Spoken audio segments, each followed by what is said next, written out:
मत आओ मत आओ मत आओ। मैं तो पुनः पुनः पुनः पुनः हर नगर में, हर स्थान में जाकर एक ही बात कहता हूँ कि अगर अगर अगर तुम्हें अपने सच्चे देव शास्त्र गुरु पर विश्वास है तो ज्ञानियों कभी कन खजूरों की बातों में मत आना।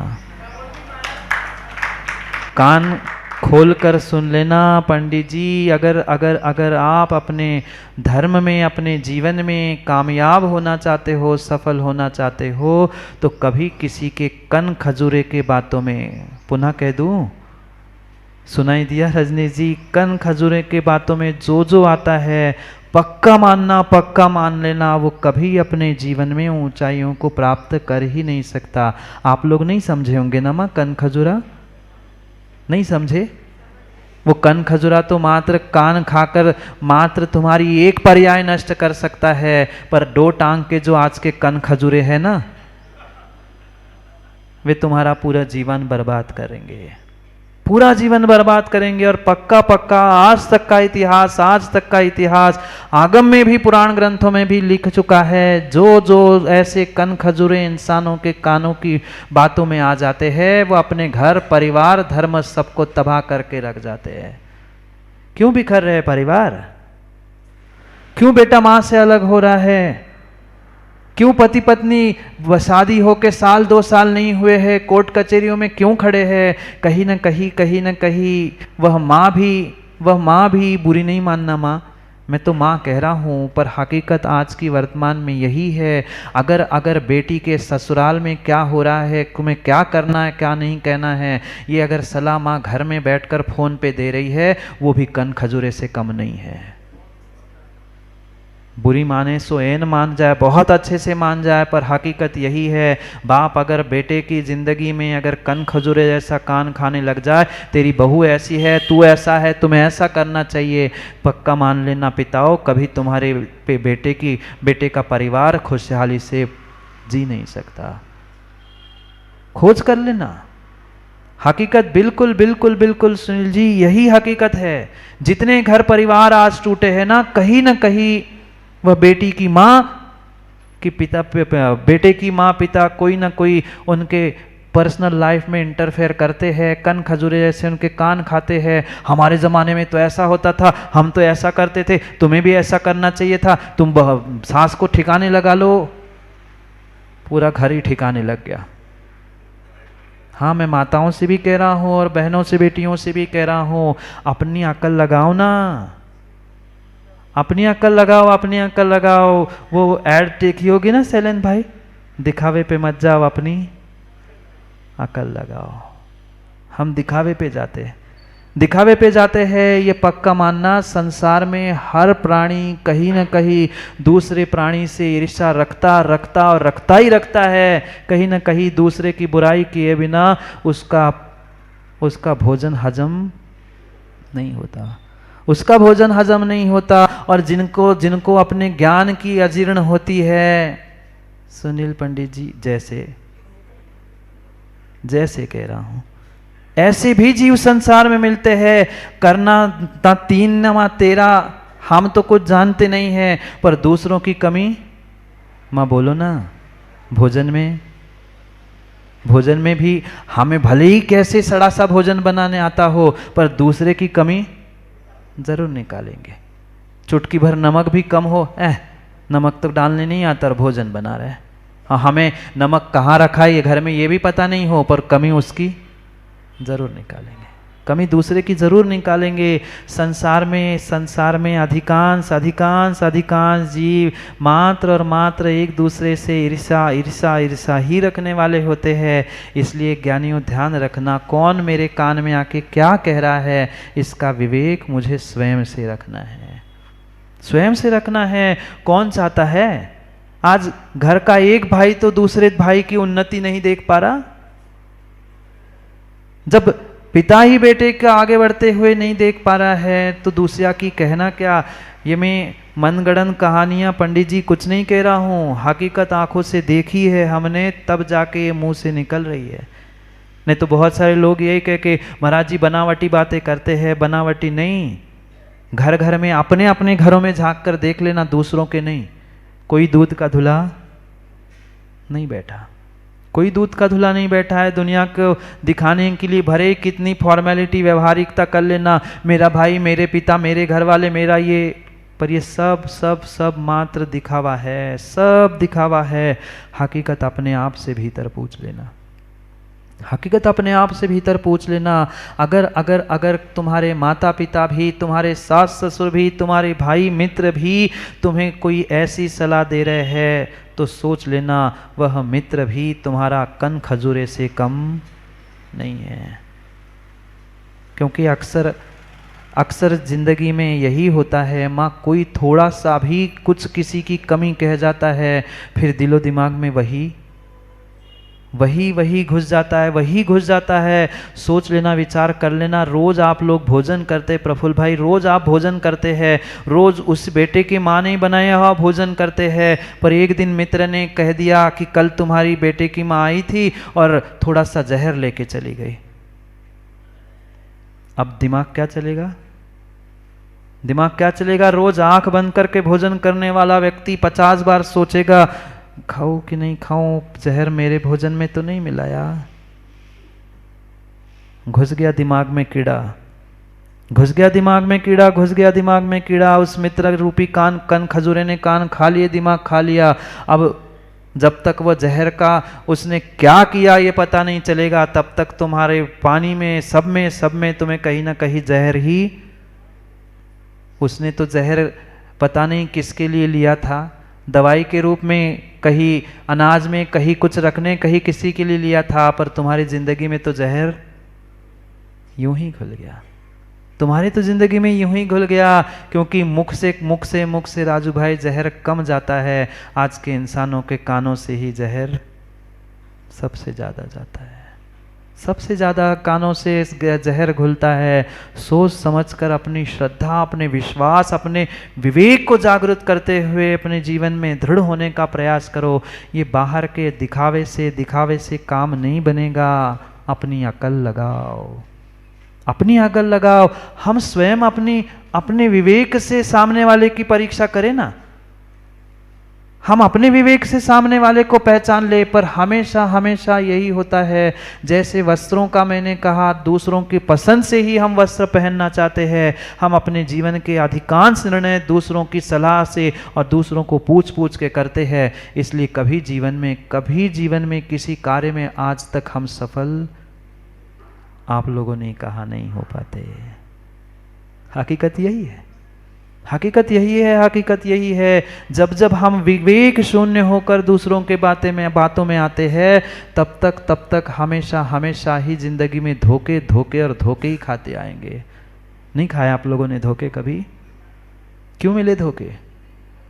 कोई दूसरा धोखा देने वाला नहीं है, ना घर का, ना परिवार का, ना मित्र, ना कोई आपको धोखा नहीं दे सकता। अगर जिंदगी में किसी ने धोखा खाया है तो आपके अविवेक ने ही आपको धोखा दिया है, दूसरा कोई आपको धोखा दे नहीं सकता।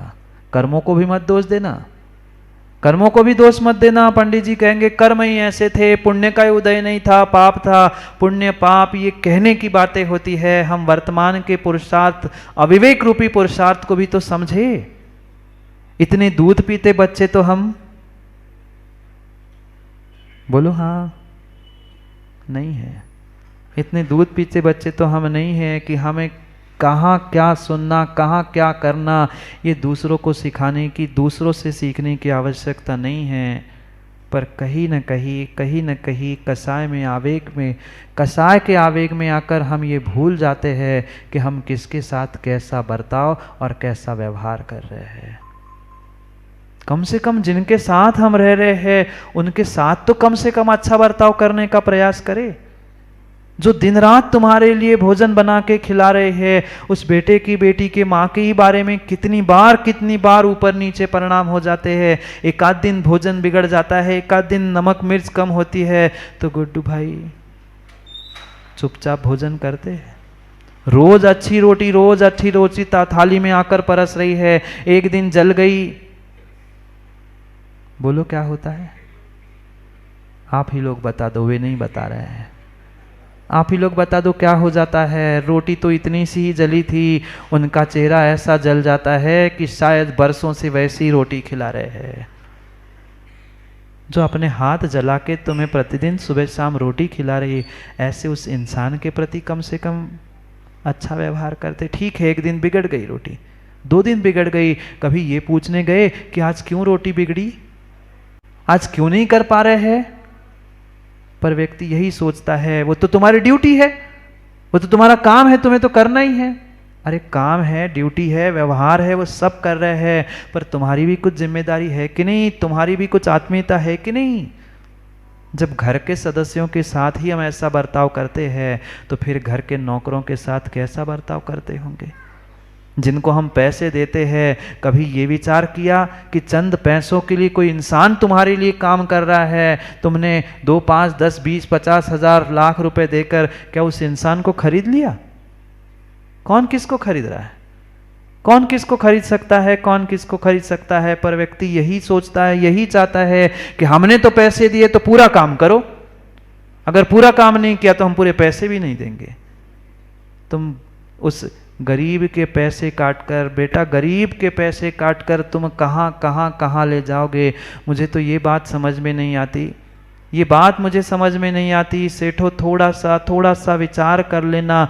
ऐसे भी जीव, ऐसे भी जीव, ऐसे भी जीव रजनीश भाई हमने देखे, ऐसे भी जीव हमने देखे कि कमाने के लिए उन्होंने लाखों करोड़ों कमा लिए, पर देने का समय आया तो आपने हमारी दुकान से 2 बार चाय पी थी, 50 रुपए चाय के काट दिए। हाँ पाटुदी जी, हकीकत है। करोड़पति आदमी दिन में लाख रुपए खर्च कर ले तो कम नहीं पड़े, पर उस गरीब व्यक्ति ने 2 बार चाय के क्या पैसे मांग लिए, उसके पेमेंट से 50 रुपए कट कर दिए। क्यों? क्योंकि तुमने 50 रुपए की चाय पी थी। यूं होटल में जाए तो 5-5, 10-10 हजार का बिल हो जाए, वहां हमें कुछ नहीं, पर उस गरीब के 10 रुपए, 50 रुपए, 100 रुपए उसने किया क्या? उसका तो काम ही है, इससे सस्ते तो और भी मिल जाते। अरे हम ये भी तो विचार करें, वह भले ही पैसे के लिए कर रहा है, माँ कोई नौकर, कोई व्यक्ति, कोई इंसान आपके लिए अगर काम कर रहा है, भले ही पैसे में कर रहा है, भले ही पैसे में कर रहा है, कम से कम ये तो सोचते उसके भी बाल बच्चे हैं। वो तुम्हारे लिए घर छोड़ के काम कर रहा है, कभी उसको भी मान सम्मान देकर, कभी उसको भी पुचकार कर काम करवाने का प्रयास किया? कभी नहीं, कभी नहीं। पर सेठ यही सोचते हम पैसे दे रहे। अरे तुम पैसे दे रहे हो, तुम पैसे दे रहे हो, पैसे देके किसी इंसान को खरीद नहीं सकते, पैसे देके किसी इंसान को खरीद नहीं सकते। ध्यान रखना, ध्यान रखना। पुनः पुनः मैं उस सूत्र को याद दिलाऊंगा, पुनः पुनः उस सूत्र को मैं याद दिलाऊंगा। मेरा व्यवहार आपके व्यवहार पर निर्भर करता है, मेरा व्यवहार आपके व्यवहार पर निर्भर करता है। हम सामने वाले से अच्छा व्यवहार करना ही नहीं चाहते हैं और सामने वाले से चाहते हैं तो पूरी जान मुझे दे दे। कैसे संभव है?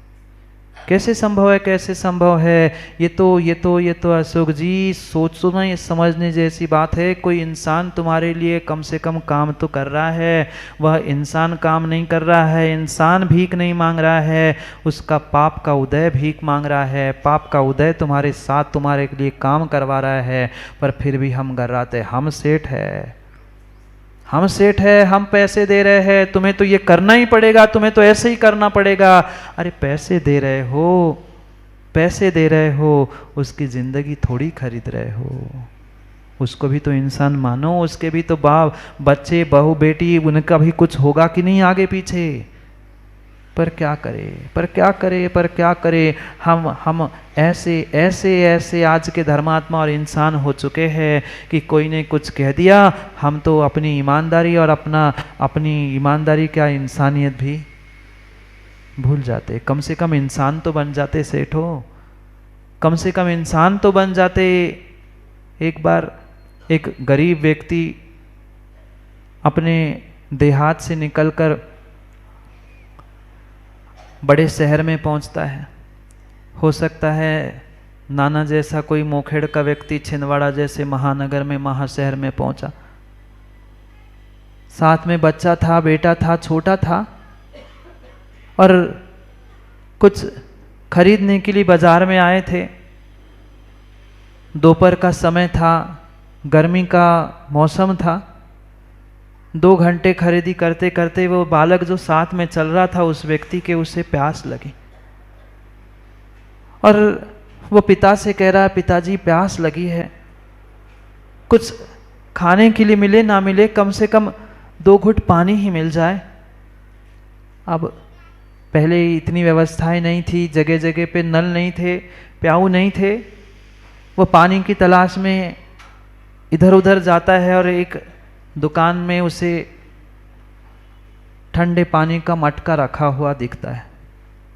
अब इतनी हिम्मत तो थी नहीं कि सेठ जी के दुकान में जाकर उठाकर पानी पी ले। सेठ जी बढ़िया पंखा लगाकर गद्दी पे टिक कर बैठे थे। नाना कहते हैं, सेठ जी बेटे को प्यास लगी है, बस 1 गिलास पानी चाहिए, कुछ नहीं चाहिए, मैं हाथ जोड़कर निवेदन कर रहा हूं, मेरा बेटा तड़प रहा है, 1 गिलास पानी चाहिए। सेठ जी वही टिके टिके कहते हैं, हाँ पानी मिल जाएगा, थोड़ा रुक जाओ, थोड़ा रुक जाओ, आदमी आने दो, पानी मिल जाएगा। अब बेटा छोटा था, प्यास के मारे उसे कुछ समझ में नहीं आ रहा था, आगे काम भी सुधर नहीं रहा था पिता का। उसने कहा ठीक है, आधा घंटा और रुक जाएंगे, पानी पिला के फिर आगे बढ़ जाएंगे। आधा घंटा हो गया, पुनः वे व्यक्ति कहता है, सेठ जी मेरा बेटा तड़प रहा है, रो रहा है, 1 गिलास पानी तो दे दो, 1 गिलास बस पानी चाहिए। पुनः सेठ जी का उत्तर क्या था, माँ आदमी आने दो, आदमी आने दो, थोड़ा रुक जाओ, आदमी आने दो। वह बालक तो अब रोने लगा, बिलखने लगा कि पिताजी अब तो मुझसे रहा नहीं जा रहा, मुझे पानी चाहिए, मुझे पानी चाहिए, सामने पानी रखा है, मुझे पानी चाहिए। पुनः उस पिता ने कहा कि सेठ जी मेरा बेटा बिलख रहा है, आप थोड़ी सी दया करो, पानी दे दो। सेठ जी का एक ही उत्तर था, क्या था? सेठ जी ने पुनः यही कहा कि रुक जाओ आदमी। क्या बोला? बोलो ना जोर से। सेठ जी ने एक ही उत्तर दिया, रुक जाओ आदमी। 1 बार, 2 बार, 3 बार, 4 बार, 5 बार जब सेठ जी ने यही उत्तर दिया, यही उत्तर दिया, आदमी आने दो, आदमी आने दो, आदमी आने दो, आदमी आने दो, आखिरकार उस पिता से रहा नहीं गया उस बेटे का तड़पना, और खड़ा होकर जोर से चिल्लाते हुए कहता है, सेठ जी आप ही आदमी बन जाओ ना।